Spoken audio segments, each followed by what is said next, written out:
So Nation, good morning. Mamukase. Ma inbox enyu ndiri kumaona. Vari kuti tete, why are you quiet? Nasha baba vaya vakasiya vauraya mukadzi nevana ku-UK. Kutete ndokwenyu. We are waiting for your 2 cents and what not. And the honest truth is why the reason why I'm quiet. Ndiri kuiona zvangu nyaya yacho mastress ndichingoiteera ndiri kumaterrace. The reason why I'm not commenting anything because I'm simply triggered. I am simply triggered. Nothing else. But you know what's triggering me the most? Is those who know. Do you know how many times women like us are judged?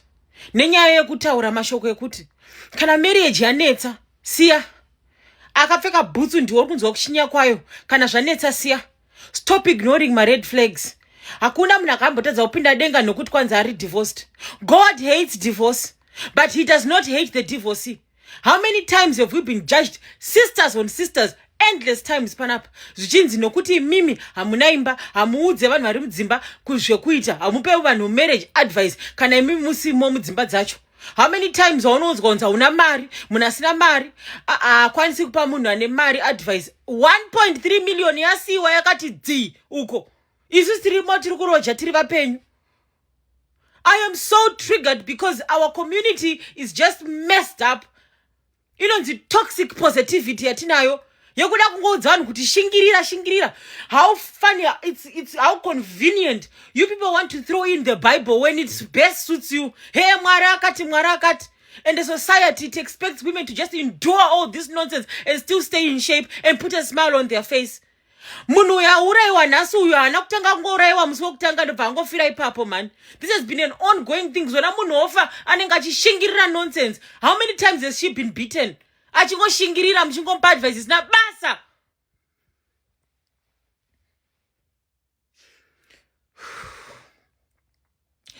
I am the last person to talk about this because this is what I always preach. People have made me an enemy panopa social media. Ndichitaura nyaya idzodzi dzokuti usashingirire zvisina basa. Iko zvino wabuda mu 1.3 million uri box. Let's learn something from these ladies. Uchishingirira chi? Divorce, God hates divorce. It's nonsense. These people sugarcoat the Bible to their own convenience. Chimbofunga wose munhu iwewe kuti this is an abusive relationship. You are now even toxic. Iwepa chako ndiwo watuva toxic. And that's the sin. In the name of kushingirira Mrs. Title. I can't. Woo. My community. And the worst part is the men. And they are stupid. Comments. Hanzi mukadzi akaura ngauraiwe. Hey, vana vanga vasiri vemurume. Trying to justify nonsense. Muchishingirira chiko nai. There is no price at the end of this tunnel for putting up with abusive relationships. CI. You see why I'm not the best person to talk about this? You see why? Mkoma mo boys. Thank you very much muri background. Muchipo ma updates. Ndo zvega zvatokwanisa kuita kungonzwa ma updates. Nekuvaona vakapfeka zibhachi ravo nemaso avo matsvuku nemusoro wavo usina kukamwa. Ndo patangosvika senyika yangova sorry, no nematambudziko, no pandemic. Ndo kwatava. When someone, you judge people like us, nowhere zokudza kuti siya usati wafa mubairo of shingirira marriage iguva. I'm going to sit back my terrace and just watch. I have nothing to say. I'm triggered.